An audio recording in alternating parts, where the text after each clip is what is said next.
The following is a special presentation of Tony Kurre Radio.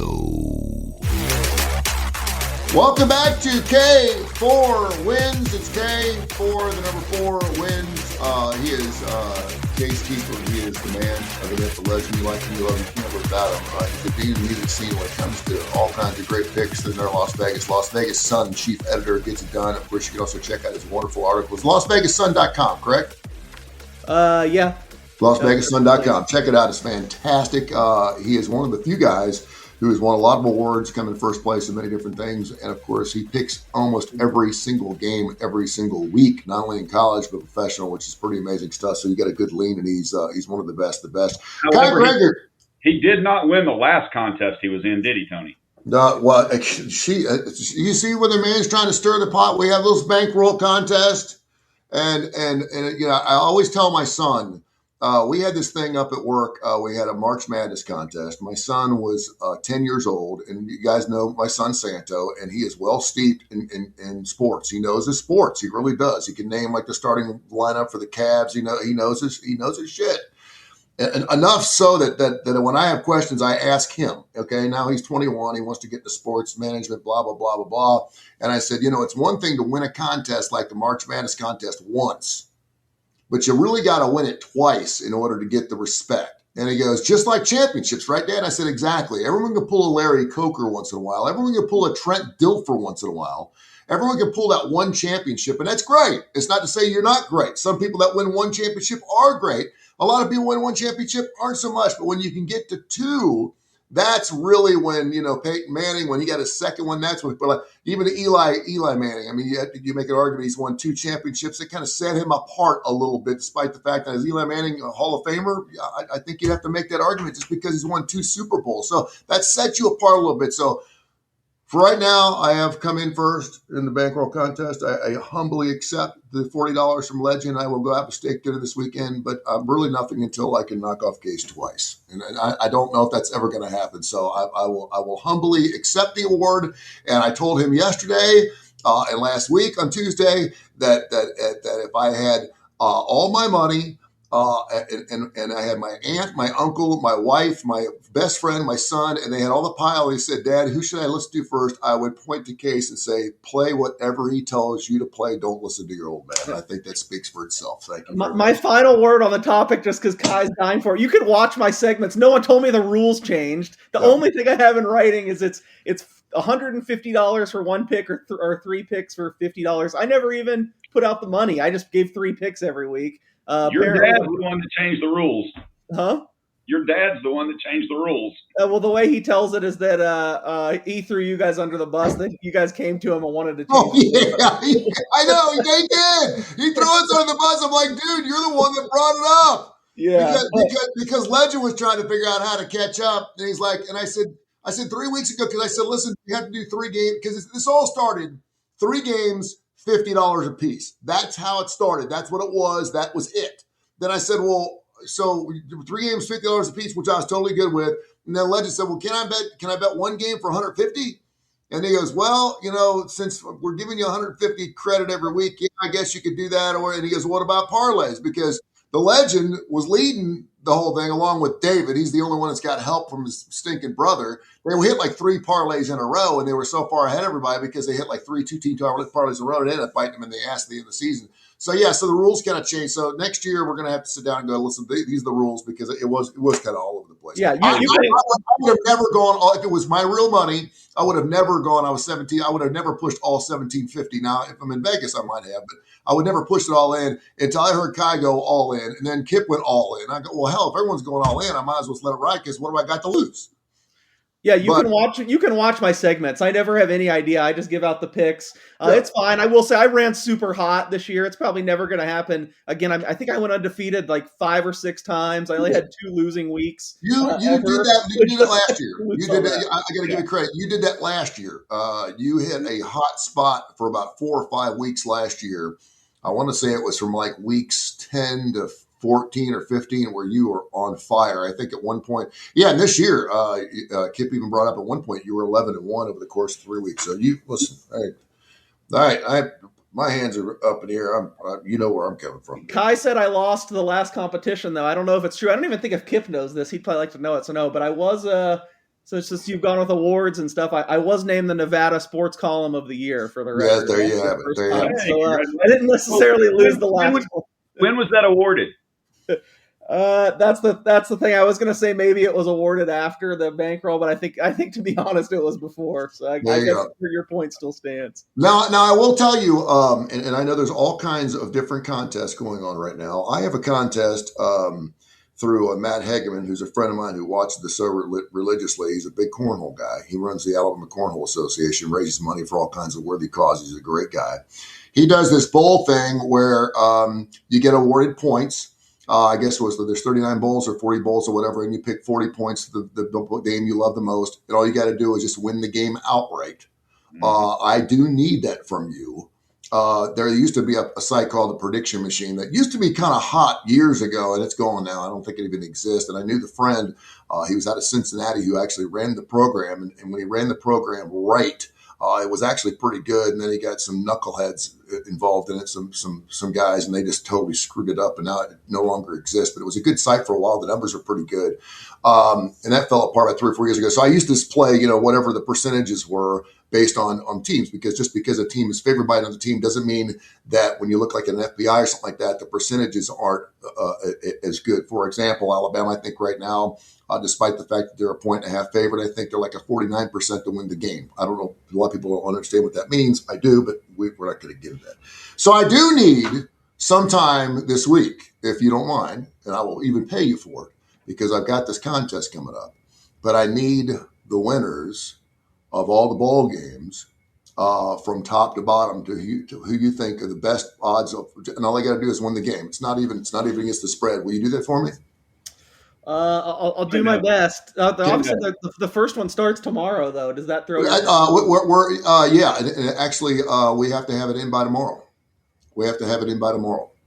So I will hit you up this afternoon again. I'd be more than willing to. I think there's 40 of us, and we're putting $10 in. So I'll split it with you. You got to pick these without knowing who's opting in and out. Yeah, basically, yeah. You sure do, yeah. And again, it's a little different this year because of the bowl, because the playoff situation. I mean, you're only playing to that first round, so. But it's fun, It gives everyone a chance to win some cash. It's kind of fun. It's kind of like what he does. He does the March Madness thing, and instead of doing the actual bracket, he does it by the end score. So if you have a 3 and a 2, and the score's 33-32, then you end up winning that game because of 3 and 2. Just something a little different, and it gets my kid involved in it a little bit. He likes the numbers anyway. All right, first round games, real quick. I wanted to ask you about national championship odds. Indiana 293.20, Ohio State 221.95, Georgia 550 to 600. Alabama still at 22 to 1, Ole Miss 22 to 1. Miami is from 22 to 1 to 27 to 1. I want to start right there because you and Kip are the only two that picked Miami as possible championship winners. And I applaud that effort because Miami obviously is not one of the best 4 teams, at least according to the CFP, yet you and Kip didn't know you picked Miami as well. Tell me why you believe Miami has got a sure shot at winning 4 games in a row to win the national title. And when it comes down to those numbers, that looks like it's pretty good value. Well, I guess the simplest way of why I definitely think they have to be on the list, and I'm always going to probably have more teams. I think I realized when we did the exercise that I'm probably always going to have more teams than most people. And that's why I said you can pick as many teams you want. Yeah. You can pick all 10 of them. That's fine. It's not whether who's right or who's wrong. I was just curious right off the top of my head because, for example, Texas Tech is one of those sexy teams that, I could see them getting beat the first week, and it would surprise me. But Miami's one of those games where I was really surprised that both you and your dad, who I value and respect your opinions, both had.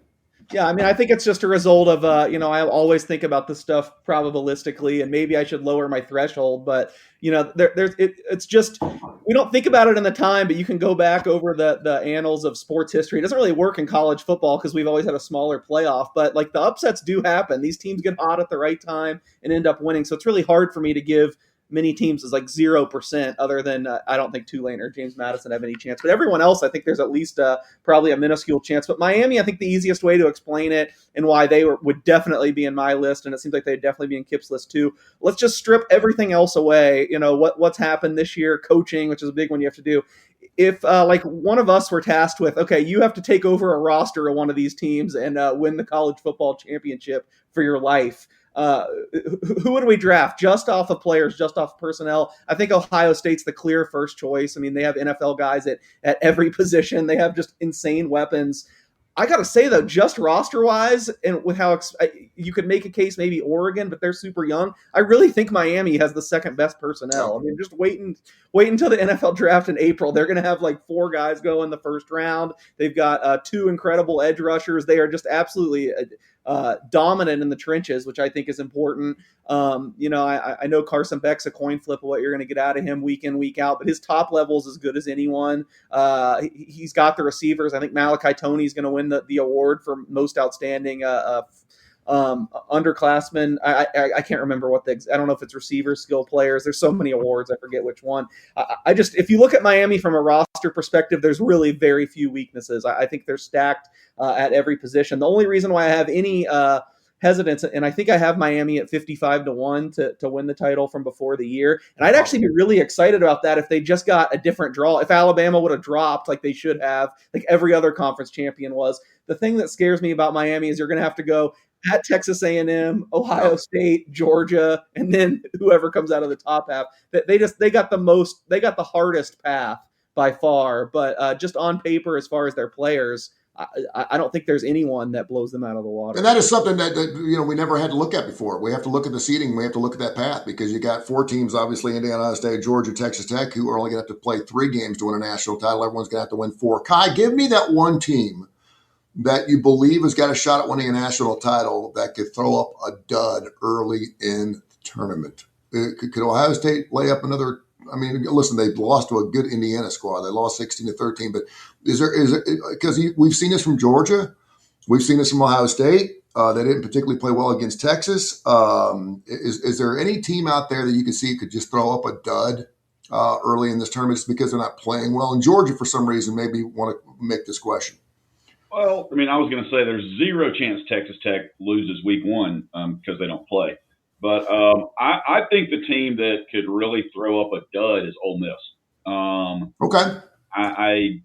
Now maybe they do show up, but none of us know what all those kids, let's be honest, they're kids, are really going through with their coach gone. Great point. Again, I said it might be that they play better, when Casey and I got into it the other day, because Kiffin's not going to be making stupid decisions for them.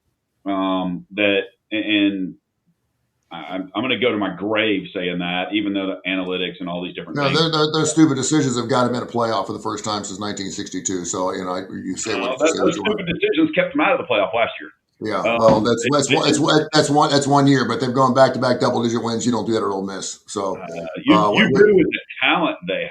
Yeah, but they've got the talent and they have the opportunity to be in that position for him to fail because Kiffin's.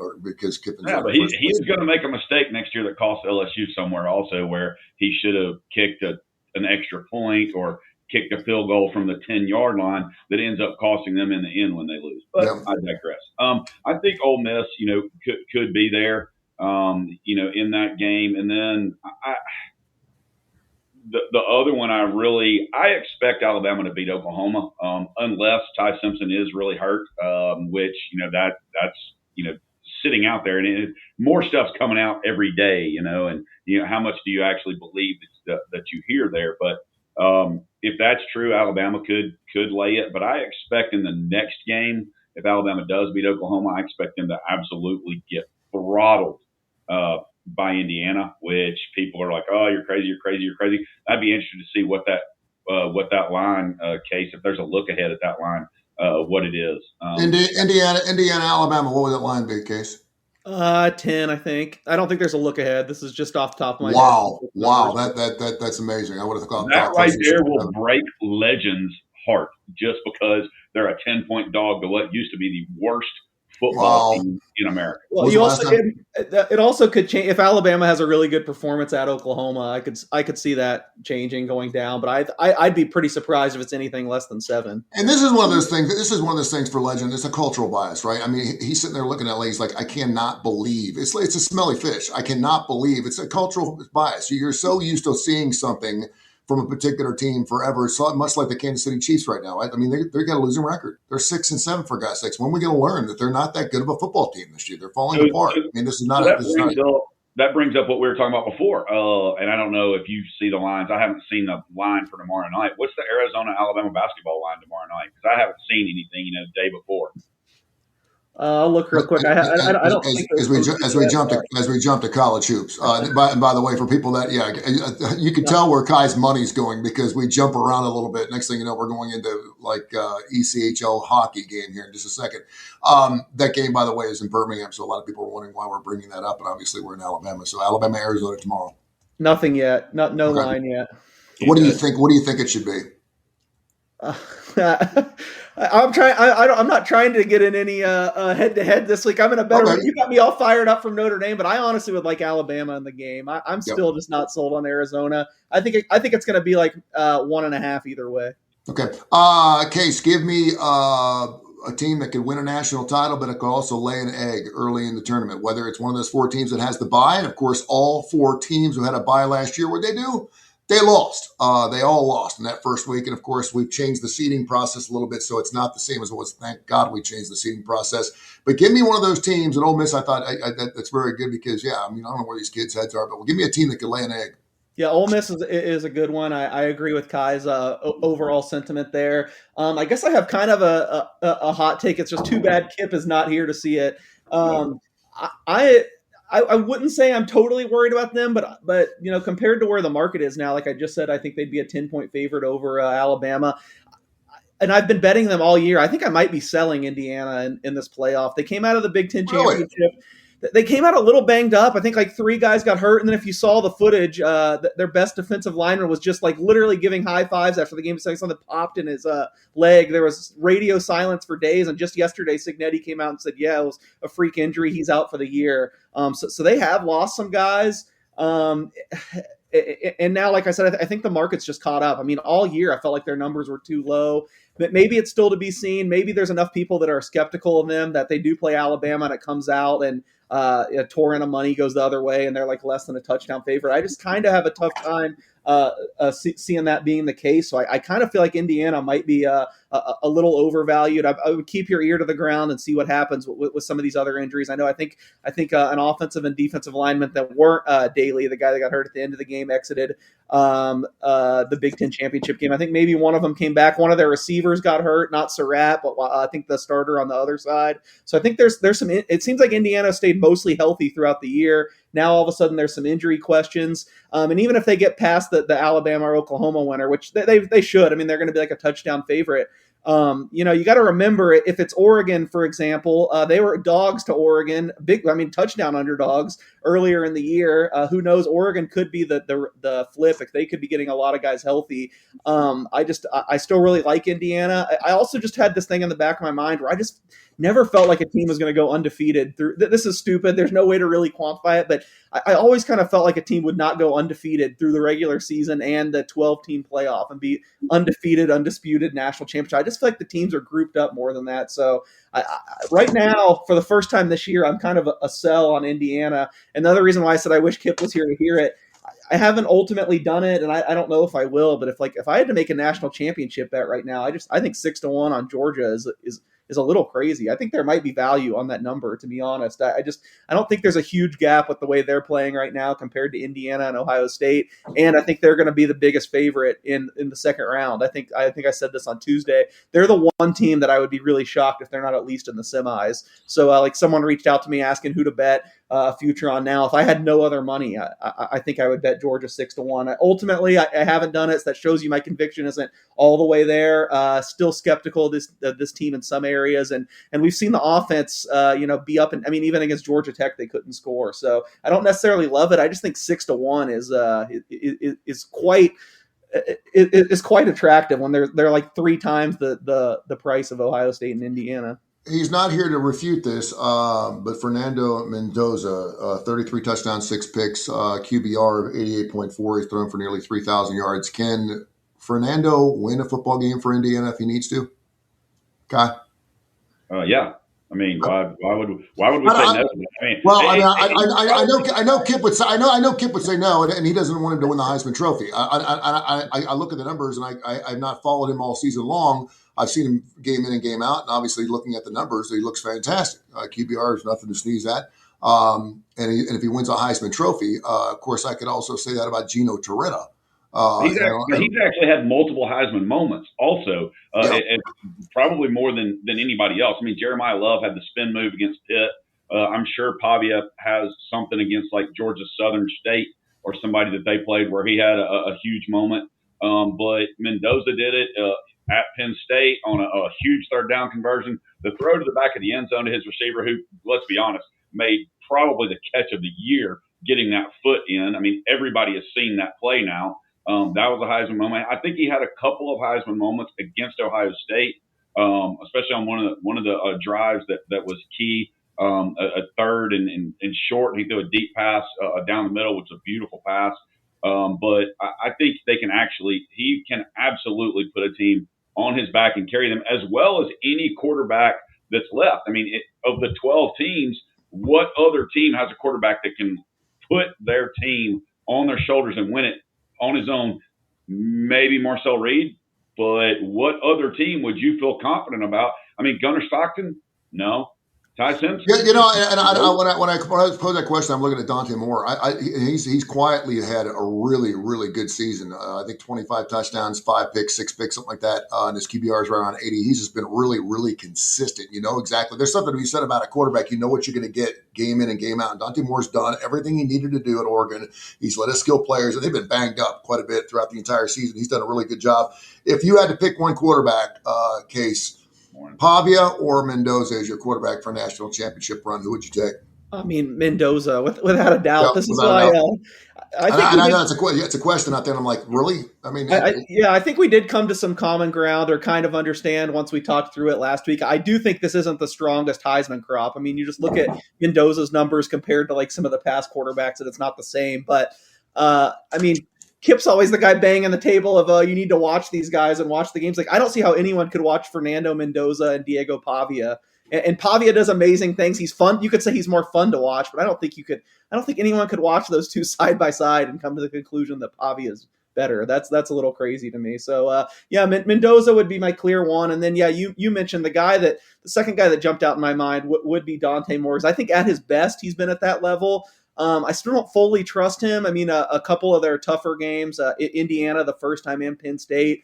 I'm not really a film guy, but I did dive into someone had something really interesting. I think about those two games where they just really mixed coverages and mixed their looks a lot. He has all the physical tools. Is just as far as reading defenses, and I think if you switch between zone or man, do some more NFL style stuff where you're fake who's coming, he might not be the sharpest in that regard. So it kind of scares me. He'd have to do it 4 straight games, but at his best, I think Dante Moore's top level would put him second to me. Great point. I'm glad you brought that because he seems like he could be a guy that could go second, third round in the draft and then maybe have a lot of upside if he gets with the right coordinators in the National Football League. If he can learn on the spot, maybe hold a clipboard for a couple of years and really learn the process of the game, and it slows down just a bit for him. I think he's got the tools, the skill set to be special. But we hadn't talked about the other one, and let's be honest, Texas Tech will be undefeated if their quarterback had been healthy all year. True, just point blank, and he can carry a team a little bit. I think I would put him probably as number 2 as I think about it, ahead of Moore and Marcel Reed, personally. I haven't loved Texas Tech's offense down the stretch. Now it might not matter because they're so good defensively and so good in the trenches. And also it might not be all his fault. I mean, their skill players I feel like are a little bit behind some of these other contenders. I know they lost the USC running back whose name I can never remember before the season. They lost some other guys, so injuries were part of it. But I mean, Texas Tech, they're just suffocating these teams right now. They haven't really had to do enough offensively. At some point in the playoff, we'll see if they're up to it. I'm not saying they're not. I'm just saying I'm not as sold on their offense as some of these other teams. No, and Love in their last game, all all anybody talked about was J-Rod, and then Roberts comes through with two great, one-handed interceptions, and their linebacking core. I mean, those guys are great. I just don't know if they're fast enough to keep up with the people from Texas, Indiana, Texas Tech, Texas Tech, you're talking about? Yeah. I watched them for the first time all year from start to finish against BYU, and I did it obviously because I had my entire bankroll riding on it. I couldn't believe how fast that defense is. They swarm. I mean, if you want to look at the word "swarm" up in the dictionary, you'll find a picture of their defense.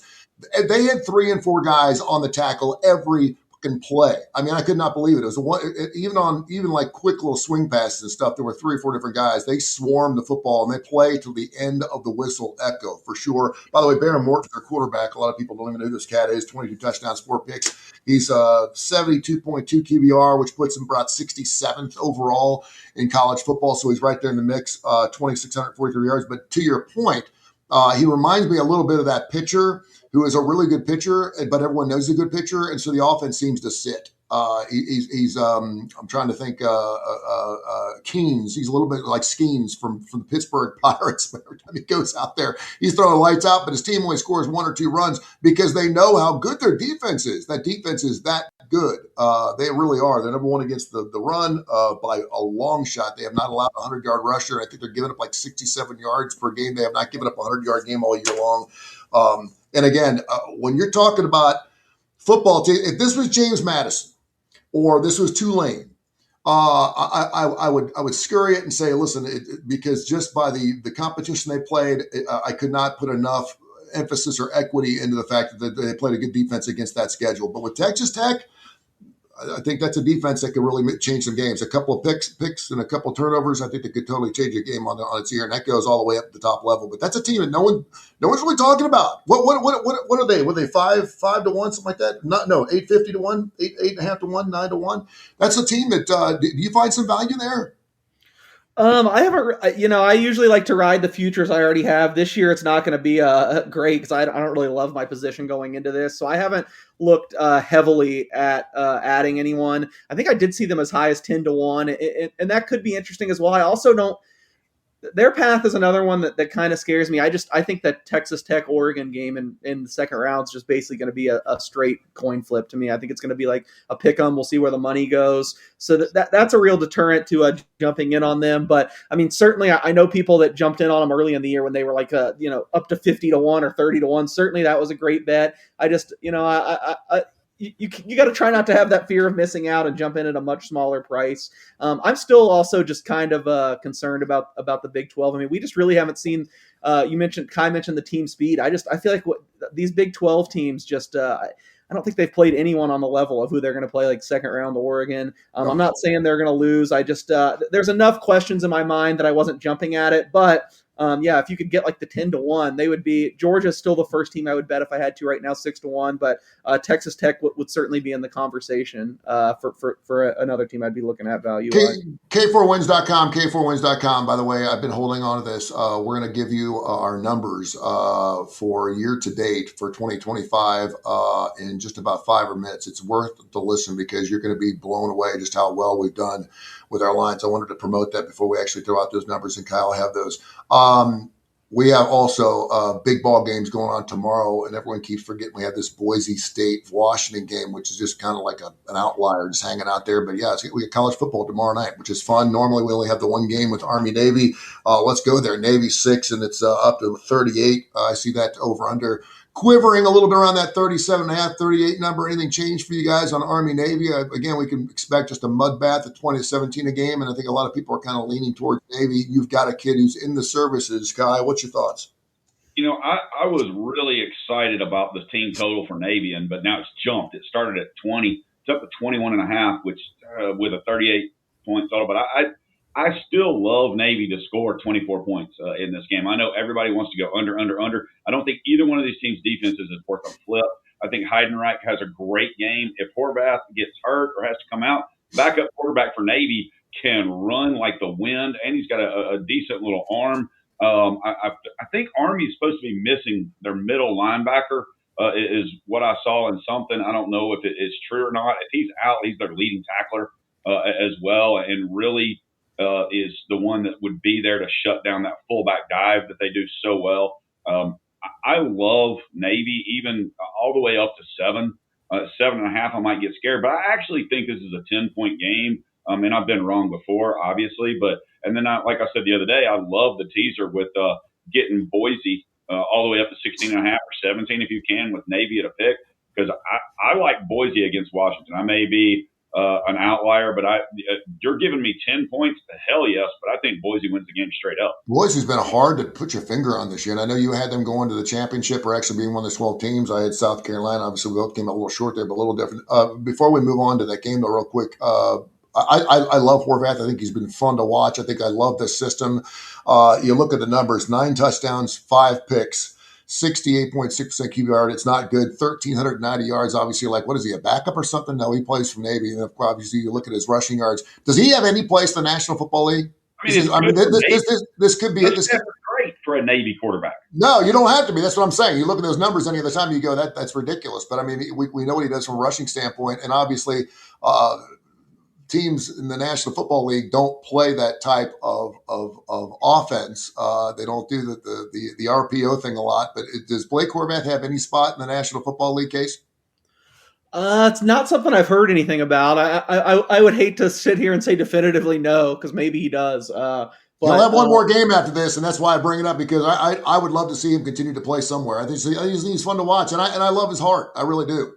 Yeah, he's definitely fun to watch. I don't know size-wise. I think he's a little bit smaller, which is always going to hurt him. But who knows? He's probably had the production that maybe he has a pro day or gets some looks. But certainly not one of the many quarterback names I've heard thrown out about scouts monitoring. 6'2", $195 for sure. Okay, your thoughts on the Boise State-Washington game? Boise State outright winner tomorrow night is a possibility? Unfortunately, we're oppo on both accounts of this game. I will say I don't feel super strongly about either one, but I mentioned earlier in the week I bet Army a little bit. I will say I feel like I'm the only person in the world on Army. Every single person I've talked to or heard talk about this game is on Navy, and sometimes that gives me a little confidence. Not necessarily in this case, because even people that are betting more than me, that are doing this at a really high level, I've heard are laying it with Navy. But I got one of probably the only +7s that was available. I just jumped on it with Army. I just think if you isolate for just over the last month or so, I think these two teams have been pretty even. I have bigger questions about Navy's defense than any unit on the field. And you just flip like one or two things, and I think this number's a lot shorter. I mean, it was just, I think 4 weeks ago, Army basically had Tulane beat. They gave up 2 scores in the final 10 minutes to lose by a point. I mean, if they beat Tulane, they're the toast of the town, and really they were right there. So I took the big number with Army. I didn't play the total, but God, just with how bad these defenses are, especially Navy, I could only bet over, despite the Service Academy's trends. I'm not going to bet it, but yeah, if you're holding me to the fire right now, I would lean more over there. And Washington Boise State game, it just came down to me more than anything. I think Boise State's going to have more opt-outs in this game. I think normally you would expect it the other way. You would expect the power conference team to have more opt-outs. Just when I go strictly numbers, it comes out a little higher than this. I came out like Washington 11.5, and I think in most years then you knock it down a few points because you think that the Big Ten team's going to have some guys leaving, and they will, but I don't think they're going to have as many as Boise. Boise isn't publicly disclosing who's not going to play, but there's a lot of rumors, especially they have an NFL left tackle. I think his name's Cage Casey or something like that. He supposedly hasn't been practicing. There's a lot of talk he's already NFL bound. They have 2 of their 4 starting defensive backs are going to be out. And Boise over the years, I don't know how much I put into this, but they've played really poorly in the postseason. They have a really bad bowl track record. I know I'm usually the first guy to say, well, I don't really care what this team did 10 years ago, but Spencer Danielson's been there the entire time. And I think it might be something a little more tied to the program, the step up in class. I think they have a huge home field advantage with the blue turf, with that elevation at Boise. We see a lot of these Mountain West teams. The Mountain West usually looks pretty good on paper, although I don't know if that's the case this year. Then they go in the out of conference, and they're just not the same. So I just really kind of feel like this should be double digits, and I ended up firing a little bit on Washington -9 earlier this week. Boise State 7-4 against the spread this year. We brought that up on our show on Tuesday. Of course, we do our show every Tuesday and Friday, 10 o'clock Central Time right here. And special thanks, of course, to 102.9 The Game, and also down there in Fort Myers. We've also got some radio stations up in the Cincinnati area picking up our show. And Beeson is our next big fish we're going to get. Also Audacity and everywhere else you can find your favorite podcast. We can find us there at the starting lineup, as well as our TV show on Saturdays. Again, we brought this up too. I hate the fact that there's even another game. The Army Navy should be the only game on Saturday. Period. I mean, it used to be the Cincinnati Reds used to be the first pitch every year because they're the first Major League Baseball team, and there's a little bit of me that hates the fact that they no longer have that first pitch anymore. But I'm a purist when it comes to that. I think Army Navy should have its own day, so they should have it. Let's look. Some law changed. It used to be against the law for there to be another game on Army and Navy, and I guess it ran. I heard something about that this week. I'm sure that probably Joe Biden or Obama changed it. That's where we need to have an executive order, for God's sakes. I mean, let's talk about the stuff that really means a lot. We do have our two shows, but we have bowl games going on, and people are like, there's too many stinking bowl games. There's never enough college football. I don't care who you are. You're an idiot. If you think if you a 5-win team, I don't care if a 3-win team. Anytime we got college football on television, it's a great day. I don't care if it's the only game on television. Give me more college football. I love it. So we do have the Troys and the Jacksonville States, the Old Dominions and the South Floridas, which, by the way, is a really interesting game. I want to talk about that because South Florida, Old Dominion, both 9-3. You think about all the things that South Florida's been through so far this year. I would have thought that line would be 6 or 7. It's only 3. Louisiana, Delaware, Missouri State, Arkansas State, a bunch of games playing there in the teens in December's. Are there any games that are kind of sticking out to you guys that perhaps could kind of fly into the radar that some people want to put some money on? You have a big catch, just hate the bird and look on your face there, Case. What do you got? Well, it was 6 or 7, and a bunch of us, myself included, jumped on Old Dominion with but before it was fully 7.5. It opened at 7.5. Yeah. Yeah, so I got Old Dominion plus 7. One of my biggest bets of bowl season so far. South Florida's basically whole coaching staff's not going to be at the game, but their offensive coaching staff. I think they have some defensive guys that are holding over. They're already at Auburn working on getting that class together. And then it wasn't announced right away that Brown wasn't going to play, but the writing was kind of on the wall that he was either going to declare or go to Auburn. So I think that was there, and I think a lot of players are also going to follow Golesh to Auburn. So I think South Florida is going to be without a whole lot of personnel. So I jumped on the Old Dominion plus 7. Then I woke up the next day and it was down to like the 3.5. This is the difference in bowl season. Like if I was just making this number, straight up with how the teams played in the year, I would agree with you. I think they should be a 6 or 7 point favorite, but I think Old Dominion is going to have a lot more guys, and they were pretty good this year. They were the second best team in the Sun Belt. The Sun Belt just still has division, so they couldn't play for the championship game. Their quarterback did opt out, so they're not without anything, but they have a pretty big recruit for Old Dominion standards as their backup, their freshman. I think he had to start one game this year and ran for like 200 yards. So they're probably going to radically change their offense. They have their coaching staff in place. I just don't see how South Florida prepares for this without their coaching staff going up against a different offense. Half their team's probably out the door. So this is one where situationally, I think there was a lot of value on Old Dominion, and at over 3, I would honestly still probably lean that way. Any other games, Case, that just kind of sticking out to you? Because we pick them all, man.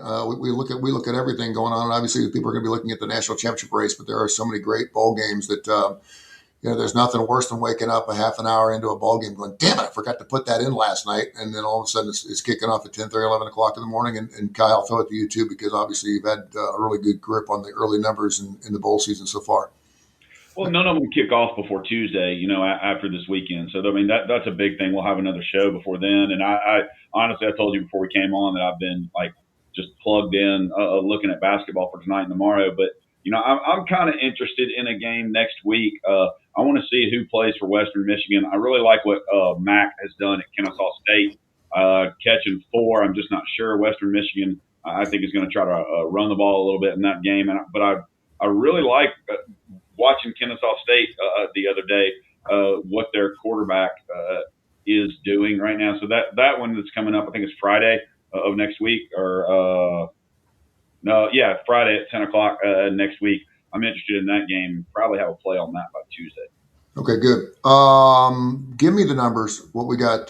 This is the end of the year. We usually have our best Movies of the year, the best stories of the year, person of the year. And so everyone's coming up with their numbers. And so we're finally getting down to the nitty gritty here for 2025 and how this particular, how long we've been doing this, a year and a half, something like that. It's amazing how time flies, but how are our numbers looking? I mean, and we've had a great year, and we talked on Tuesday about people that are hitting, above 60%, yada yada yada. They're probably lying if they say they're 70% and all that. And yeah, I mean, and we started out gangbusters last month, 62.4%, 103, 62 and 5. $100 better was up $3,400 with us just in the month of November. But year to date, we're at 62.7%. 1,092 and 647. $100 better is up $38,000. Now we don't do, we talked about in the starting lineup. We don't do the stupid things where we say, hey, because there's a lot of these. I know, I'm sure Case has seen them. They want you to pay them $500 for their game of the year every single week, and then it's a minus 300 favorite that they want you to put $1,000 on, but you got to risk 3,000 to win 1,000. We don't do that. Case and I have argued about placing people taking favorites over minus 150. And, I've come around to his way of thinking a little bit. If it wins, the hell do you care? But, so I've gone away from that. But, hey, I'm tell you what, also, our hockey, Case and Kip, don't miss very often in hockey. I mean, I think some of our worst hockey nights have been 2-1. And so, we've had a good year. Last year was a good year, our first year starting off. And I'd encourage people to jump on and subscribe because, hey, it's a lot of fun. That is K4Wins.com, K4Wins.com. Like we say, man, the wife doesn't mind if you gamble as long as you win. If you're coming home with extra cash over the holidays, she doesn't give a squat. Now, when you burn through the mortgage, she's not real happy about that. But as long as you're coming home with a little extra cash in your pocket, she's getting a 1 carat instead of a half carat. She's happy with the holidays for sure. I want to ask you too, since we're wife take as much as mine does. Yeah, really. Well, when it's your business, I mean, it's going to have to get over it. Case, what is there anything in particular? And I've been holding on to this question for the end of the year, and here we are in the middle of December because we only have a couple more shows left before 2026. Is there anything from a gambling standpoint in your year been a little interesting, eyebrow raising? Wow, I didn't see that coming. That trend certainly is something that was kind of strange or something maybe you saw ahead of time because there's been so much going on with the transfer portal and the NIL and the college game is changing. Now we're talking private equity. I know private equity came into play yesterday. There's now a company that's in bed with the Utes. They promised them they're going to give them $400 million to put in their NIL. So the collective business is going away. It's now turned into a business itself. But is there anything from a gambling standpoint that has kind of made Vegas go, or something you're thinking about down the road?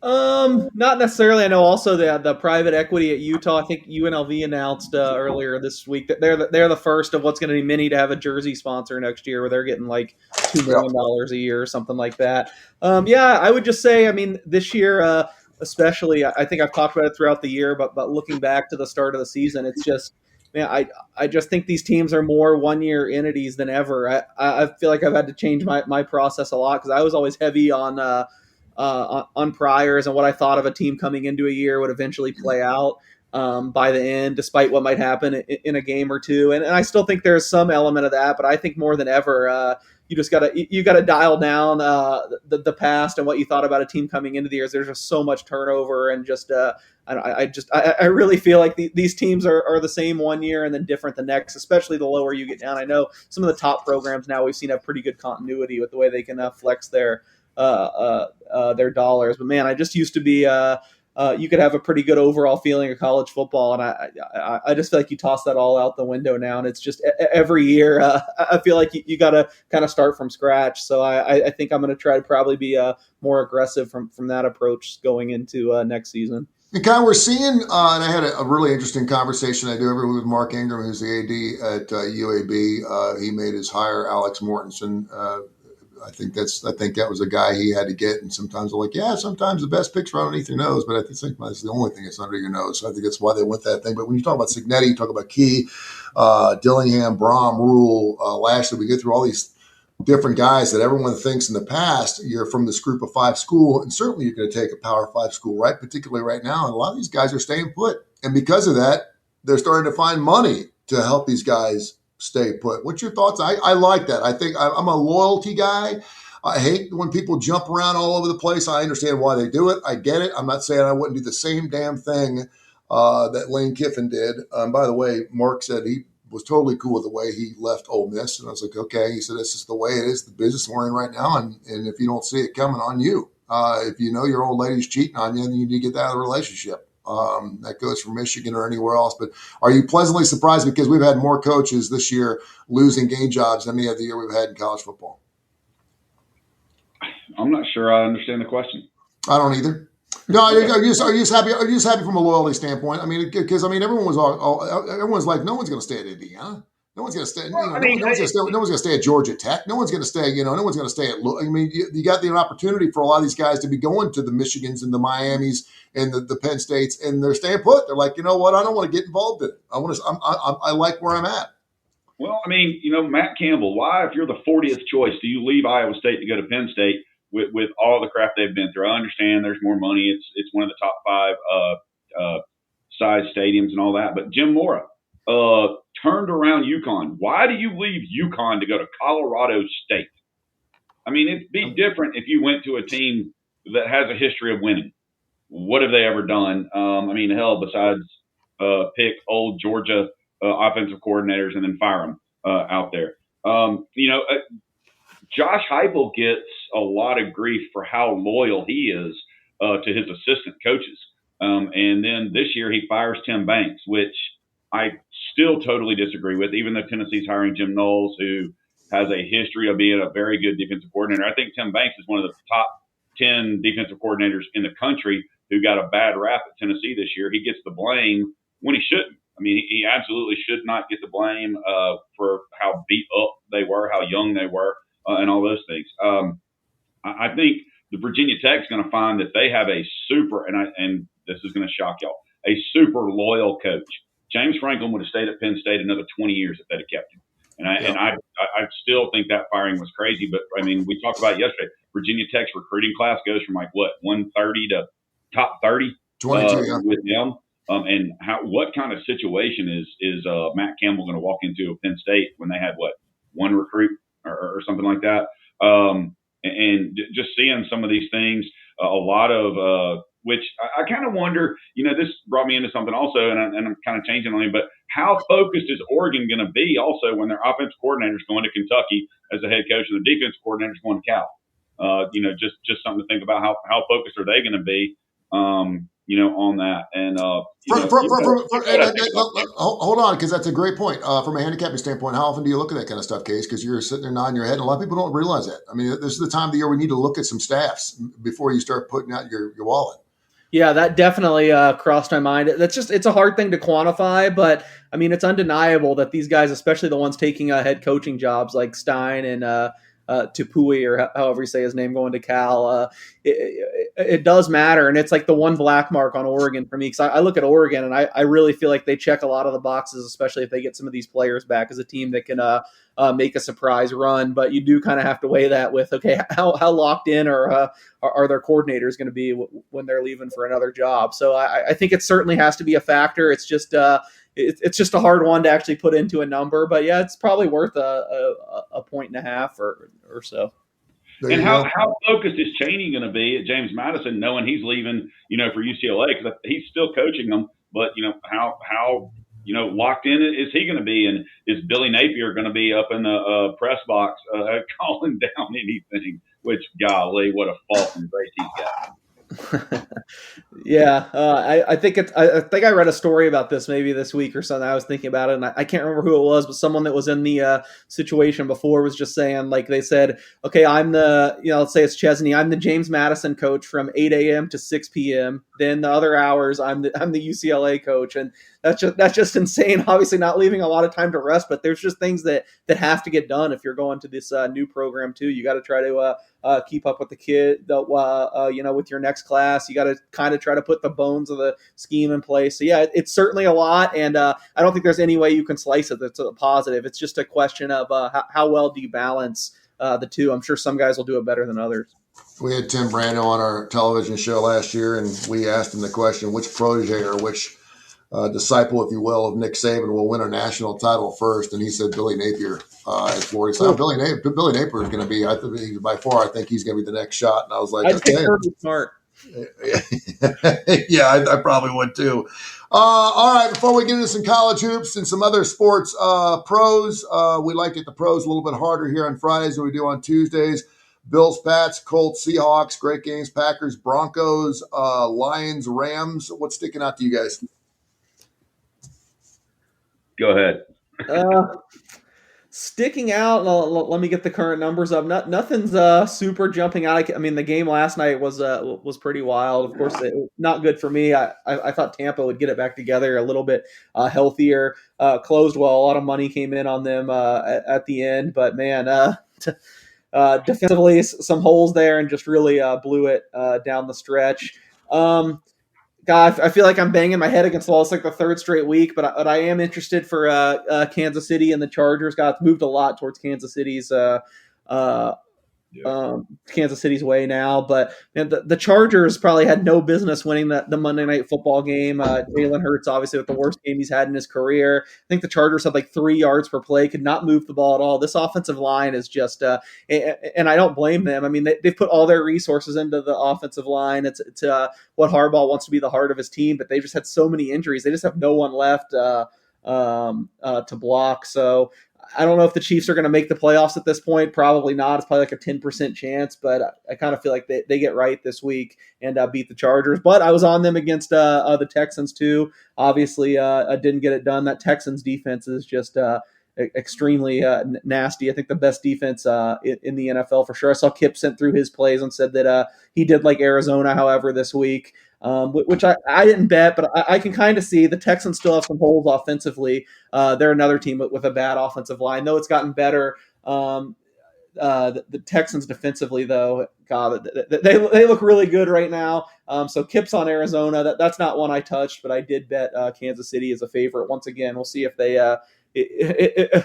hand me a loser for I think the third straight week, or maybe they pushed one of them. But I'm not high on the Chargers right now with the state of their offensive line. Kip's been rolling in the NFL. He's coming with Buffalo, Arizona, Philly, the Giants, and Denver, who he sent late last night, are the plays for the National Football League. And, of course, obviously we'll have him back on. He's down in New Orleans doing some horse racing and stuff. So we'll have him back on here for our Tuesday show, and I can't wait because it's just such a great time of the year, bowl season. I want to throw a question out to you guys since we have some time, and I'm a Cincinnati Bengals fan, and obviously it's just been a very disappointing year. I saw something on First Take yesterday, and Joe Burrow came out and said something kind of funky. Yeah. He said, listen, he's basically just not having fun. He's like, it's not fun when you're banged up, and obviously it's not fun when you're losing. We obviously know that he's the most important piece to that puzzle, and obviously they've got the Ravens again this weekend.